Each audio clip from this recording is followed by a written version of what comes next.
कहानी की शुरुआत होती है विल स्टंटर नाम के एक लड़के से। आज उसके स्कूल में क्रिसमस की छुट्टियां पड़ गई थी, पर विल को अपने बड़े से परिवार के साथ क्रिसमस मनाने में खास दिलचस्पी नहीं थी।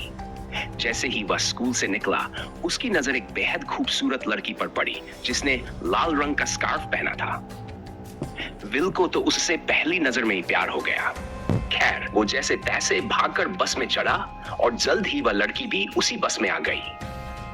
तब विल के भाई बस में उसके शर्मीले स्वभाव का मजाक उड़ाने लगे, क्योंकि वह अपने में ही रहता था, उसका कोई दोस्त भी नहीं था। तब उसकी छोटी बहन ग्वेन ने कहा कि इससे पहले कि वह लड़की बस से उतर जाए, बात कर लो। मगर बदकिस्मती से वह लड़की अगले ही स्टॉप पर बस से उतर गई, लेकिन वह अपना स्कार्फ बस में ही छोड़ गई थी।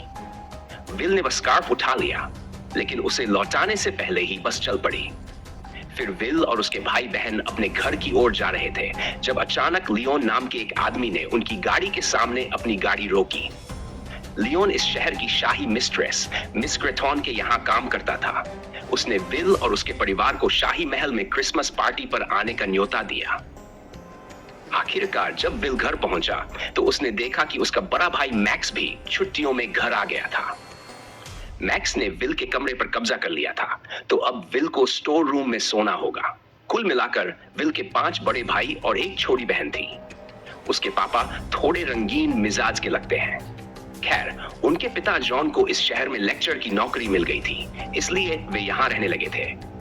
उसकी माँ एक हाउसवाइफ थी जिसे अपने बड़े से परिवार से बहुत प्यार था। रात को सब डिनर पर बैठे तो जॉन ने मैक्स से पूछा कि वह ग्रेजुएशन के लिए कहाँ जाने वाला है। मैक्स ने कहा कि अभी तो इसके बारे में सोच रहा है। इसके बाद डिनर बेल पर सभी लड़के विल का मजाक उड़ाने लगे, क्योंकि वह बस वाली लड़की से बात नहीं कर पाया था। अगले दिन डॉसन और जॉर्ज नाम के 2 किसान उनके परिवार के लिए क्रिसमस ट्री लेकर आए। वे दोनों विल को देखकर काफी खुश हुए और उसे जन्मदिन की बधाई दी। उन्होंने यह भी कहा कि आज रात तूफान आने वाला है, जबकि बाहर तो आसमान एकदम साफ था। बाद में विल के परिवार ने उसे ढेर सारे तोहफे दिए।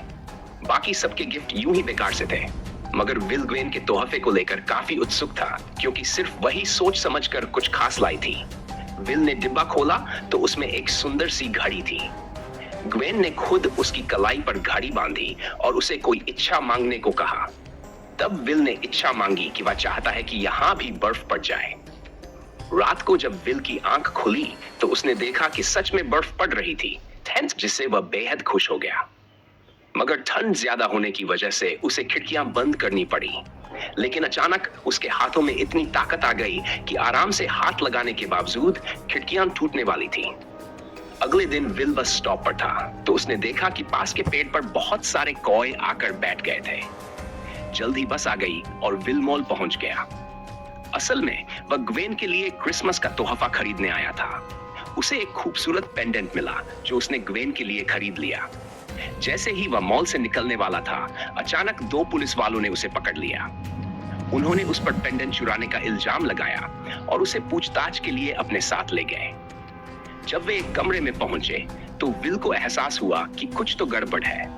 वहां की लाइट्स बार-बार बंद हो रही थी और पुलिस वालों का रूप भी बदल रहा था।